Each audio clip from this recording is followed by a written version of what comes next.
watching The Producer's Room, a streaming web series featuring the creators behind the hit songs of today's music industry. Songwriters, music producers, and artists discuss their creative process as well as examining current issues and technologies in today's rapidly changing music business. Your host is producer, songwriter, and educator Dave Tuff. Welcome to The Producer's Room.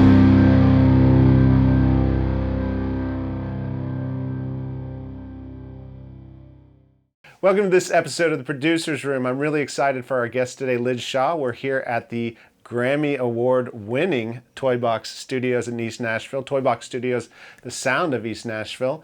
And Lij has done so many awesome things that we're going to get into. He's an engineer, he's a producer, he's a musician. He's really a supporter of the community of East Nashville. Now he has his own podcast, which you guys said are like 40 episodes in right now. At this, maybe 40 or 50 by the time this airs. So we'll talk about all of that stuff. And without further ado, I'd like to welcome our guest, Lij Shaw. Thank you for being on The Producer's Room. Thank you, Dave. It's a pleasure to be here. Oh, we forgot to introduce the most special guest, Mr. Wizard back here. Yep, this is Mr. Wizard, and he answers all your questions. So if you have any. So if I ask you a question and he answers it, how does that work? It's cool. I can still take credit. Well, cool, man. I put his batteries in. Oh, that's right. It's the Toy Box Studios. I forgot. And you got the Rubik's Cube back there and Shrek. And, well, actually, let's start here talking techie stuff. What kind of console is this? Because I was asking you about those faders. This is a old console. This console is a custom-built MCI console that Jeep Harned built for Criteria Studios. Oh. He designed it and put it all together in 1969. So it's about as old as I am. Heard any Bee Gees, or was that later on with Well, John we're getting Merchant? to that. We're getting to that. So it was in Studio C at Criteria Studios for all through the 70s. Yeah. So it's the very same console that recorded and mixed Hotel California for the Eagles. No way. It also did Stayin' Alive and Saturday Night Fever for the Bee Gees. This console? This console right here, the one you're sitting next to that we forgot to turn on so that the blinking lights would be shining. But we'll do that here in a minute. Yeah. It also did the soundtrack to Grease, Wow. the movie. So Grease Lightning was done on this, you know. Sandy. Wow. Wyatt. I'm very All that, impressed you know. now. And then I also understand that Margaritaville was recorded on this. So how did you come to own this beautiful piece of equipment history? I actually was introduced to it through the magic of eBay. Ah. I was out working on a record in Los Angeles, and we had a lot, like you're wont to do when you're working on records, we spent a lot of time browsing eBay to see what kind of cool gear was out there. And this just popped up. You can't turn that down. Yeah. No, I actually didn't buy it through eBay at the time. It didn't sell, but I got in touch with the owners and I kept just bugging them for a year until they finally agreed to sell it to me, because after it didn't sell on eBay, they decided that they were going to donate it to the Rock. Thank you, Mr. Wizard. They were going to donate it to the Rock Hall, the Rock and Roll Hall of Fame. Was it fully operational when you got it, or did you have to it is, fix a few things? Or? It is, let's see, what's a good term for it? It is appropriately operational. Okay. So, it's like getting an old car where not everything works perfectly, but you know how to get from point A to point B, And we'll take it. We're going to take a tour of the studios later. I forgot to mention that in the intro, but like lots of fancy outboard gear here as well. So if something didn't work there, you could always route it through some of this stuff over here. Yeah, that is sort of my motto for a studio, is to try and bring the best of all the different worlds together. Because we've got analog over on this side, we've got outboard gear and Pro Tools on this side, we've got the console over here. Yeah. And, each thing has its own strength. So I like to really... And then we're analog too, and we were just talking about that. So we'll get into all that. There's so many questions I want to get to. Let's start from the beginning, though. Obviously, you were in the womb at some point. No, I'm just kidding. Should we ask Mr. Wizard a question before we launch? Yeah, go for it. Yeah. Well, what do we want? What would be a first question you want to know? Just will this interview go well? Will this interview go well? All right, Mr. Wizard, tell us, will this interview go well here at the Toy Box Studio? Oh, no. He's not even responding. I think his batteries fell out of his butt. Okay, so all right, sorry about that. We'll get to Mr. Wizard. We'll fix him. So where are you from originally? We had talked about this, and then I totally blanked on it. So you're not from Nashville, right? Though? Well, I feel like I'm from Nashville now because I've been here for 25 plus years. But I moved down here from Boston. Okay. So I grew up in Massachusetts. Wow. Speaking of the Bee Gees, don't they have a song called Massachusetts? Yeah, yeah. But that was like one of the earliest ones, right? When they were just doing those. The little kid band. Anyway, so Massachusetts, but Boston area. So that's a pretty happening scene. Like. Yeah, Boston was a great place for music growing up. I grew up around classic rock. The band Boston. Right. There was definitely a real appreciation. This. He jumps back on. Yeah. Mr. Wizard, tell us, how is the music in Boston?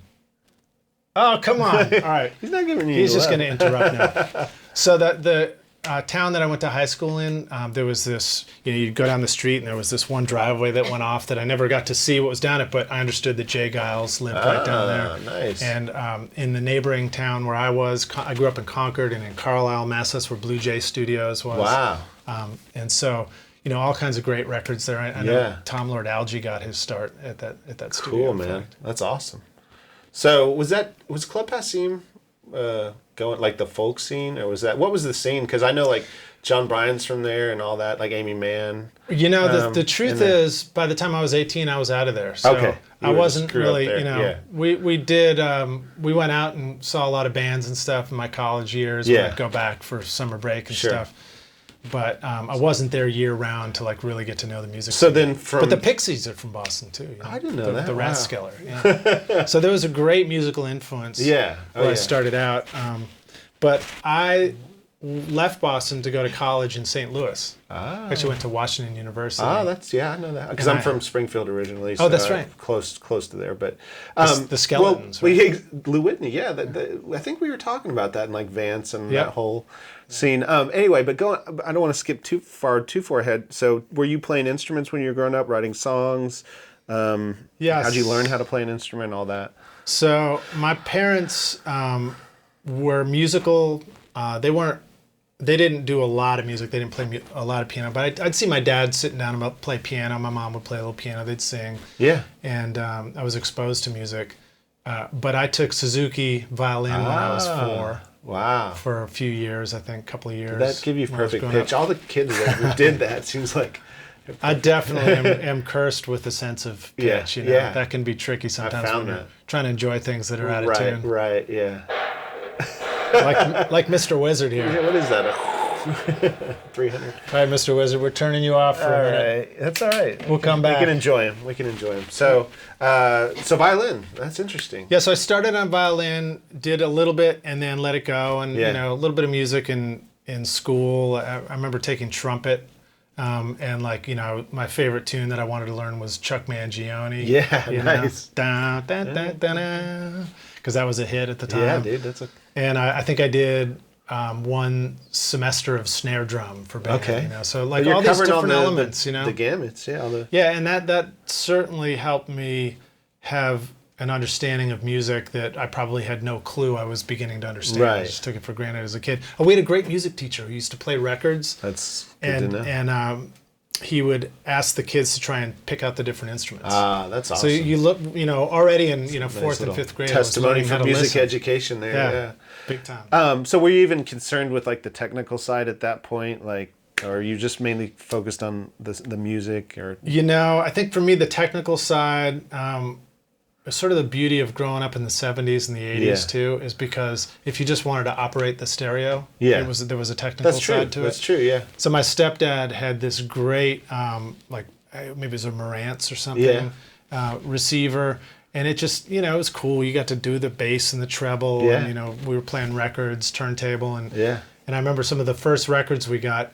My brother had said he wanted records for his birthday present. So my mom, nobody else knew anything about what records to get. So she went to the music store and asked somebody at the music store, asked the music guy, the guy there. Yeah. And he was like, well, of course, your kid's going to want this. And he gave her a copy of Dead Set. Oh, my gosh. It was a Grateful Dead's live album, double album, right? So he had that, and I had that, and I would listen to that. And the one song I really liked was Space. Oh, see, I don't even know if I know trippy and that just, but just what's interesting is, like, I'm sure you're kind of like our peers, where you look back and you did have these sonic impressions back then, and you still sometimes try to recreate those in what you're doing now? Like it made an impression on you sonically. Yeah, definitely. You know, I just loved listening to records and listening to music. Yeah. In fact, I remember when the first time I had a radio, I had a clock radio, and it was the first song I remember really loving was "Lunatic Fringe." Yeah, just like the most obscure thing. It would just happen to be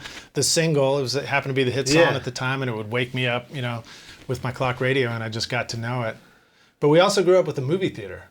So my stepdad had a movie theater that he was managing, and then we ran as a family. So you got a lot of movies under your belt. I mean, I saw Spinal Tap in the theater when it came out. We showed it in our actual theater, and it was a beautiful old theater with the red velvet curtains that would part and everything like that. A lot like Belmont. Yeah, here. Right. Yeah. Or I mean the Belcourt. The Belcourt on Belmont or on Belcourt, but by Belmont. Yeah. Okay, so now that seems like getting us up to speed, but you were still playing in bands in high school? No, so at this point that was all just kind of influence stuff, and I hadn't really taken to music other than piano lessons around high school. And then when I was a senior in high school, my dad decided to give me a guitar for my birthday. Nice. And right about that same summer, my uncle was the one who played guitar. And so he sat me down and he showed me 3 chords. He showed me, here, I even got on my notes. 3 chords in the truth? Or no, yeah, 3 chords in the truth. He showed me E, A, and B7. Man, and he was like, that's all you need to know. You know these 3 chords, you can play the blues. You can start from that. And my dad got me a guitar. It was a nylon string, a beat up old nylon string. And I just beat that thing up every single night, just playing those 3 chords over and over and over again until I would get told to go to bed, you know.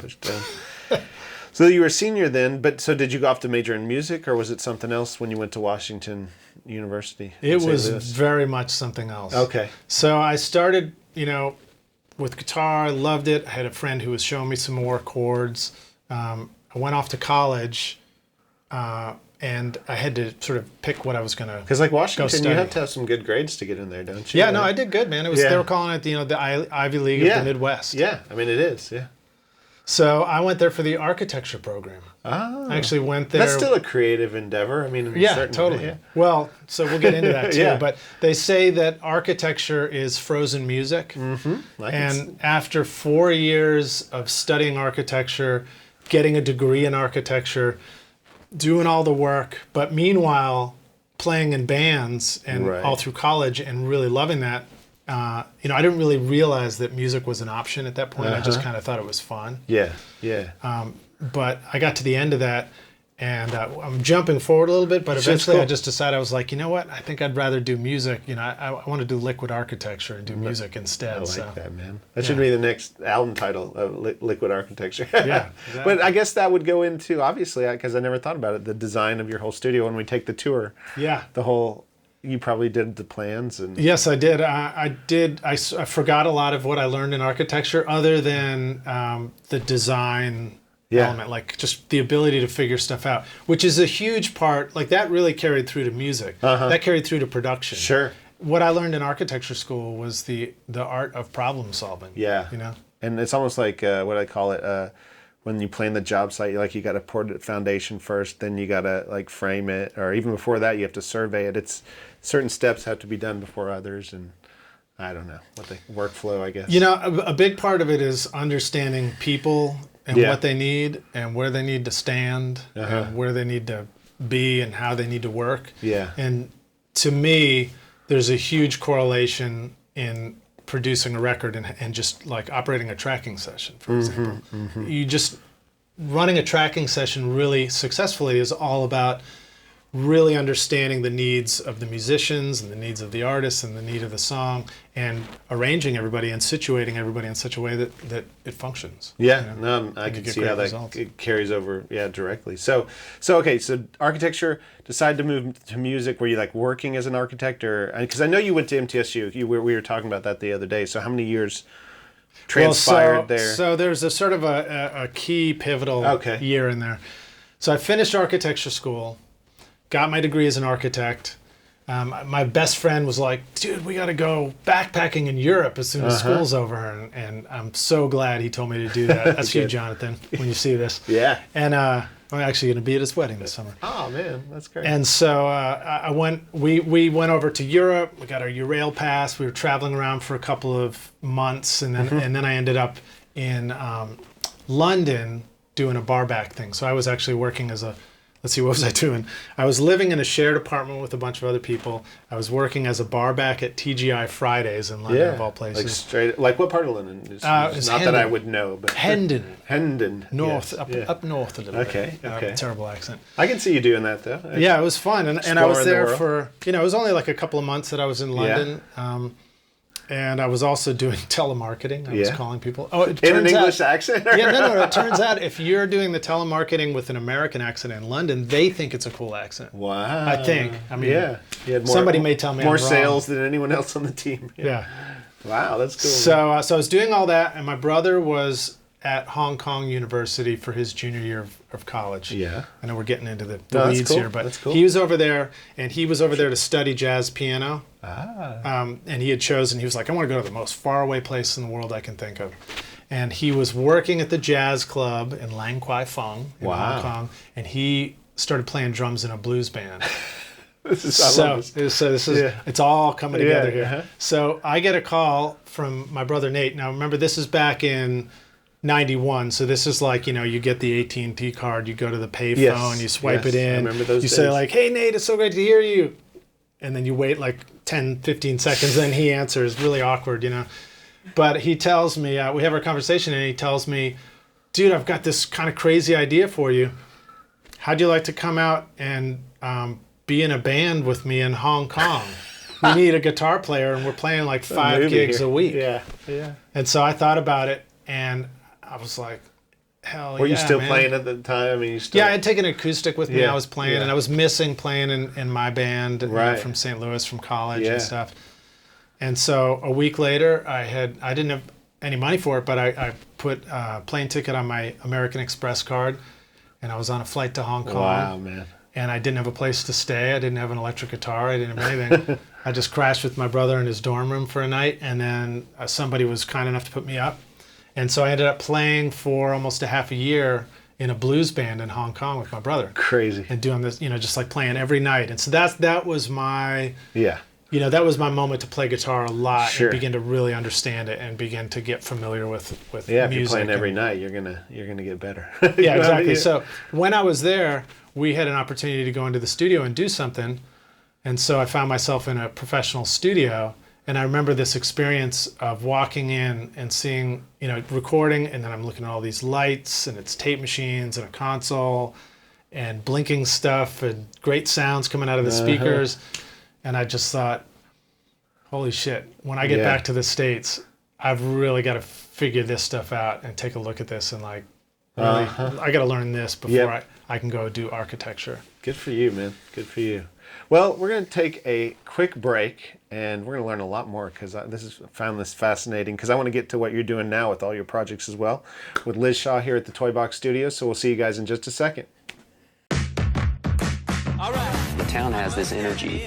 You never know who you're going to bump into. We moved to Nashville, and I started singing in clubs 5 nights a week. On any given night, you can go to the End and watch a show. You go to Tootsie's and watch a show. You can go to Exit Inn. You can go to the Ryman. They're sick musicians and sick singers. It doesn't surprise me. It's Music City. Welcome back to the Producer's Room. I'm your host, Dave Tuff, and we're here with Lij Shaw again at Toy Box Studios in East Nashville, Tennessee. In fact, you guys are the Toy Box Studios. The Toy Box Studios. I had to make sure sound the of was East in there. Nashville. Yes, the. And of course, you're well represented here. Our wizard is turned off. Wizard. But has he answered a question for us? Well, he'll answer one now. Watch this. Okay. Watch this. We'll ask the wizard a question. What would you like to ask him? Be patient with the wizard. Be patient. You win. I will now read your fortune. Ooh, okay. Mr. Wizard, will this interview reach 1 million people to help them with their recordings? That's what I'd like to know. Think carefully before deciding about this. We may have too many fans. I don't know. Okay. Wow, that's great. Right. That's pretty deep. Okay, so we were at the point where you were playing in a blues band in Hong Kong. It's like I feel like I'm making this up. You were playing in a blues band in Hong Kong. How the heck did you get back here? How did you end up at MTSU? All that. So you went to the studio. You had told me about, and then just being fascinated with all the dials and lights and sounds. Yes, I was an impressionable young lad. Yes. And rock and roll looked like a lot more fun than anything else at that point. So when I came back to the U.S., I decided, I said, "Hey, Dad, I'm back, Thanks for the architecture school, but I think I got to go to recording school now for music." Yeah. And I probably gave it a good spin and said, "Yeah, I want to go learn how to design recording studios."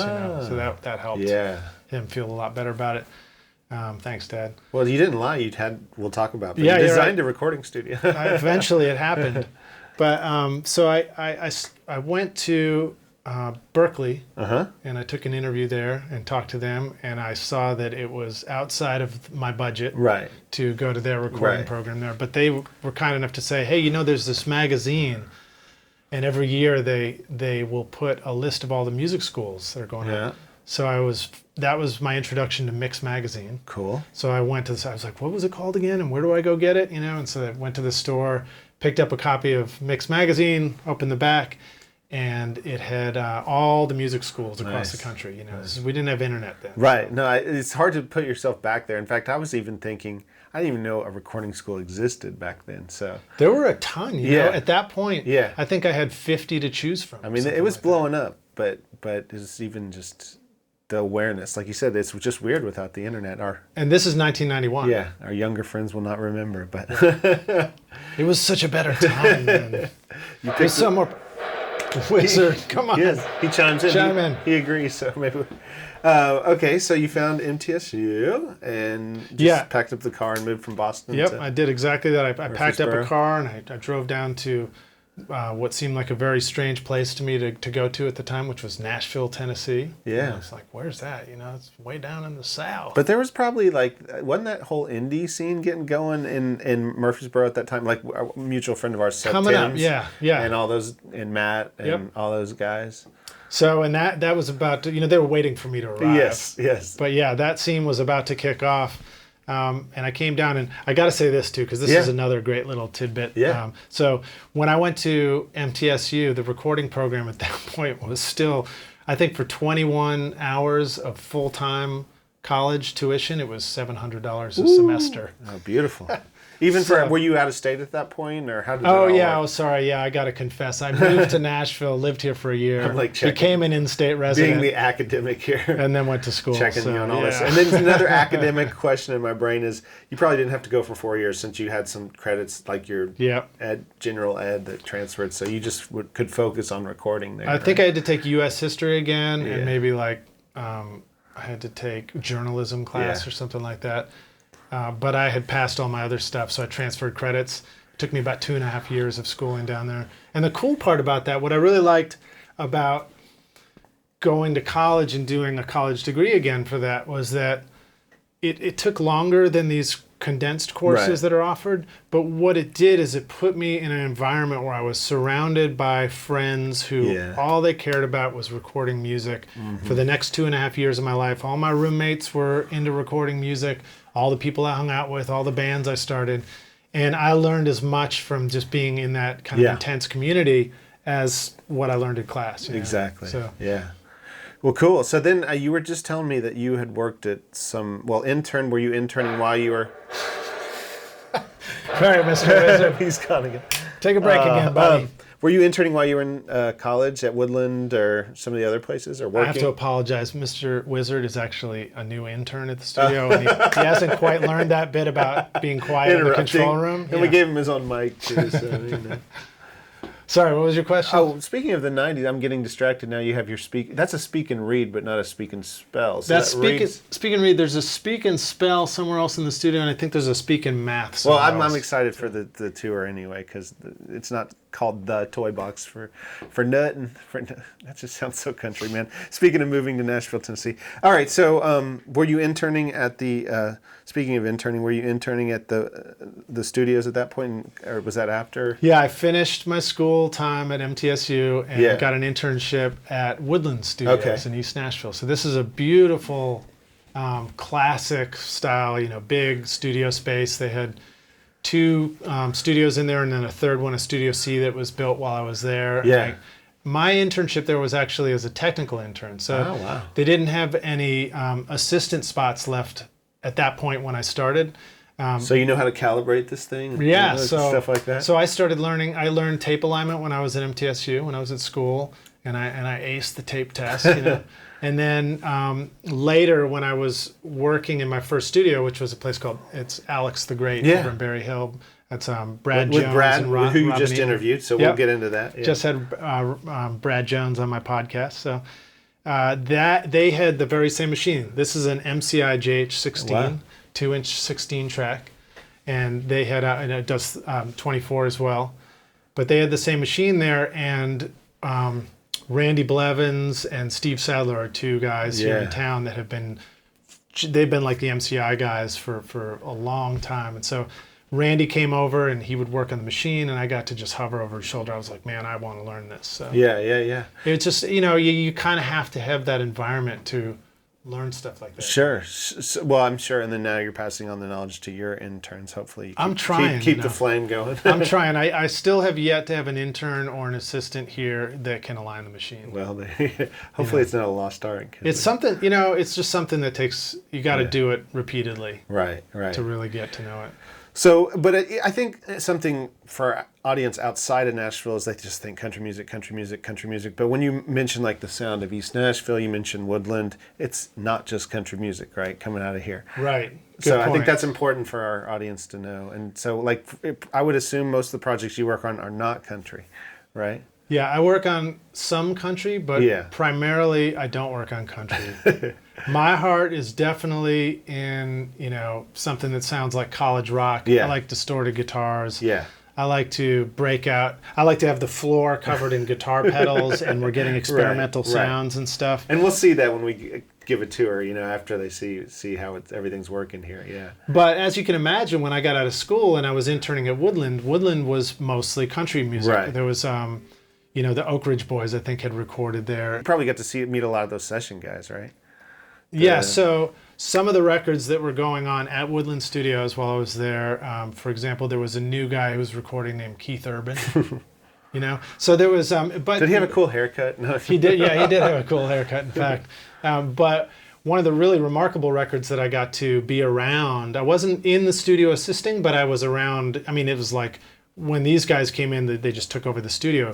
It was Daniel Lanois. Really? And he came in to produce Wrecking Ball for Emmylou Harris. Ah, wow. So when this record was about to start, his assistant drove down from Canada with a big 17-foot truck full of amps, gear, oriental rugs, tapestries, a lot of incense.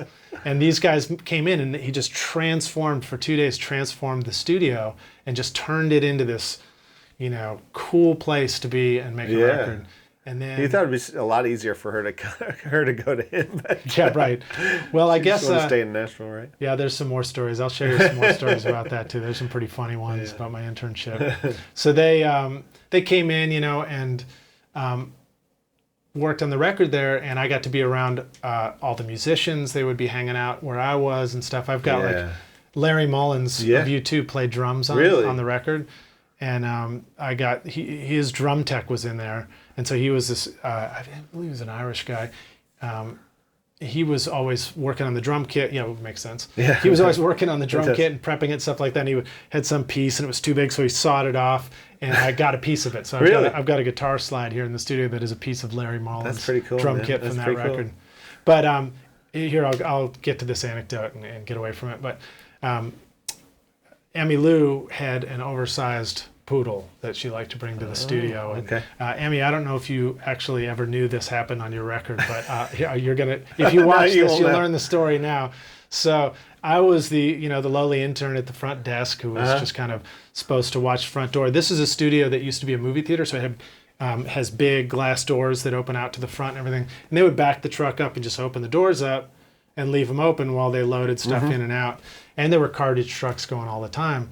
But the rule for the day was, whatever you do, don't let Emmy Lou's dog out the door or else he'll take off, Yeah. And so it was like, all right. So I'm watching. It's kind of hard when you're loading gear. Yeah, and it was a big dog, black poodle, and it had that look in its eye, like I know as soon as you turn your back, I'm gonna do exactly what I'm not supposed to do. So sure enough, the doors get open during some load in, and the dog gets out, and I was like, oh. Yeah, I've run out. Can I say that? Yeah, you can say that. All right, good. So I was like, oh shit! And I run out and I chase the dog out, and it just takes off like at a full gallop across the parking lot. Is Woodland on a busy street? Is it like around Gallatin? That's where we're getting to, right? So it goes straight across this big parking lot, and then goes straight across Gallatin Road, which is a very busy road. Might ruin the vibe of the project if the dog passed away. Yeah. So and I had to go chase this thing across the road, and then it kind of went into this neighborhood back there, unmowed grass. Oh my gosh, that is a dedicated intern. Yeah, I had to wait until it took a crap in somebody's yard and then tackle it lovingly. Lovingly. Wow, we need footage of this, don't we? Everyone agrees. Can we time travel back? So anyway, that was show. That was probably the most influence I had on a record as an intern. I think you really did, because it would have just killed the record. Can you imagine? That would have been the end of that. It might have made a major fork in her career for all we know. You should have been on behind the music. So needless to say, I didn't get a credit. You should have. Dog wrangler. Yeah, dog wrangler, exactly. So then I don't know if I'm jumping too far forward now, but were you like working as an assistant? Like, what made you decide to, hey, I'm going to be a studio owner versus just a guy working around town? And I know it's probably two totally different things because you're a business owner. I think that because I came out of sort of an indie rock scene. Yeah. And I really appreciated the DIY aspect of recording and making music. Yeah. I think that always from the beginning, I had this image of my own studio. I remember, kind of at one point creating a 5-year plan for myself, where I just decided in 5 years I want to have my own studio. Of course, my vision was pretty limited still. It was like I just wanted to wake up in the morning and like stumble with my cup of coffee down from bed and go sit in front of the console. It's just like the worst idea ever. Well, you can still do this now. Your dream has and I can do it now. Fruition. But fortunately, I built my home studio actually separated from my home. Yes. And we can get into that too, because that's really critically important, is to be able to separate your work from the rest of your life. But so I had that vision, and I just wanted to do that. I wanted to. I like the idea of just kind of being creative in your own space. Yeah. And so I didn't really aspire to work in other studios as much, although I did do that for a long time. Okay. I spent just about 10 years of my life once working. Again, country records, or was it other stuff? It was like, another country record. So, let's go back to that too. So you talked about country in Nashville versus the not country. So there's a couple of things. So a milestone for my move to Nashville was 91, was also when Vanderbilt Radio still had a radio station, and they were breaking "Smells Like Teen Spirit" for Nirvana. Okay. So that was like the alternative rock was sort of making its way into popular radio. But I actually think it was infiltrating Murfreesboro before it was Nashville. It just seemed like there was a hipper indie scene going on where you were. Yeah, and so when I was at MTSU, there was this whole independent band scene, and Richard Williams, who's a friend and somebody I still work with today, actually, he started a record label called Sponge Bath Records. Yeah. And so Sponge Bath was this great hope for Murfreesboro and ultimately for Nashville, because he was signing up all these indie bands that were around there. And, local bands, but also ones outside. So there were bands like Matt Mahaffey of Self and Seth Timms, the Fluid Ounces, and Jason Moore, the Cadies, all these bands. And so we were like creating all this cool music, and it was starting to put Nashville and Murfreesboro on the map for doing something other than country. And when I found the studio that I first started working at, Alex the Great, one of the things that really appealed to me about it was that these guys were doing cool music. Yeah, Brad has always done a lot of different eclectic stuff, right? I mean, yeah. I mean, the record that sort of introduced me to Brad and Robin and Alex the Great was Jill Sobiel's record, which was the one that had "I Kissed a Girl" on it. I didn't even know he did that one. Yeah. Wow. I know him from the Josh Katy Rouse Perry. stuff. But was the Josh Rouse stuff come later? Yeah, the Josh Rouse records were later Okay. on. Yeah. Okay. So, and actually, Josh, I met Josh early on too. His manager, Chris Moon, they kind of approached me to ask me if I would be interested in mixing a project for them. For one reason or another, we didn't connect and it didn't come together. But I remember meeting those guys and I was like, who are these guys? I don't know who these guys Them are. and Glenn Jones, man. You got to remember. You never know who's about to do don't what. Say no, right? Yeah. Okay, cool. So then you were working around town. Then finally, was it a money thing? Like, hey, I got enough money to start building this. I guess, like, where do you start? Did you find a house with a building?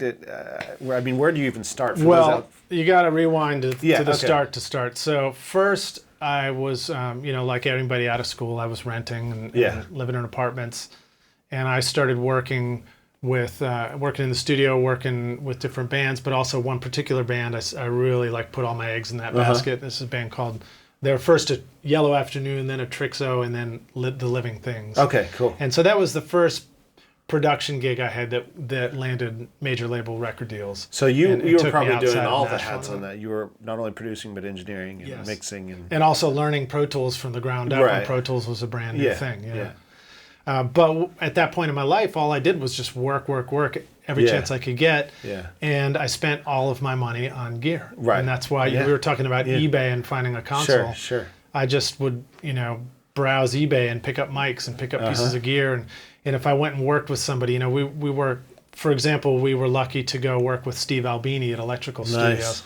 And then I would see stuff that he had, and I was like, "Ooh, I want to get that," and so I'd pick up a piece of gear, and so I collected stuff. So eventually, I had enough gear to run a session in my studio when it was just in the house. And when I bought my house, I bought it, and the first thing I did, I moved into the smallest room for my bedroom, and I took the biggest room and turned that into a control room. Yep.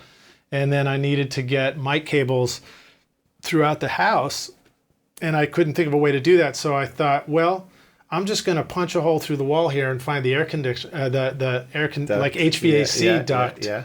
And I did that, and I just drilled a hole through the ductwork, and then fed my cables into it, and they dropped all the way down and ended up in the basement. And then I cut a hole through there, pulled them back out, and then I would have a 16-channel box in the basement for cutting drums, and then another one that kind of went up through a hole in the floor to the dining room. The bathroom was the guitar. Yeah, in the bathroom. And so then I would just run amps in different rooms. I did a session that was. Oh shoot, who was that? Well, we did a tracking session where everybody was down in the basement, and we had Leslie organ going upstairs, and we had guitar amps, we had a drum kit, we had live vocals, all kinds of stuff. And the band was down there. What they would do is they would run their cables up through holes in the floors to the bedrooms where the amps were upstairs. That's how you got isolation. That's funny, and stuff. man. I've actually read that somewhere that Jeff Lynne does literally have a mic panel in each room of his house, because so you're not too odd in that thinking. Yeah, and I've known some other people to do stuff like that as well. But once you love recording, you see a house and you just see a studio. Yeah, exactly. I still do that. I drive by a building, I'm like, oh, that's a cool looking building. I'd make a great studio. Exactly. I've lost a lot of girlfriends for saying that too often. How did this space evolve, I guess, is where I'm going. So I went from single to family of five all at once in one fell move at one point in my life. And at that point, it was time to move the studio out of the house. For the house. And so when I had got my home, it had a garage in the back, and I was like, that garage is going to be a studio one day. And it was time for me to pull the trigger and go ahead and do that. And I basically just invested everything I did have and everything I didn't have. Yeah. And started designing and from the garage, out. the frame of the garage. I used what was there, but so where are we sitting now? Is this this used to be part of where you park your car. In fact, for quite a long time, and when it was a garage, I think there was a pile of old insulation here, and it was infested with brown recluse spiders. So fortunately, that's long gone. But you almost have to finish it all and put a roof on it. You can't just do it in stages. I mean, you at least have to have something where to put your gear, right? I mean, yeah, exactly. So it was a big project. Yeah. It took me 2 years to finish putting it all together, and I had to work with different builders that would come and go and stuff like that. Yeah.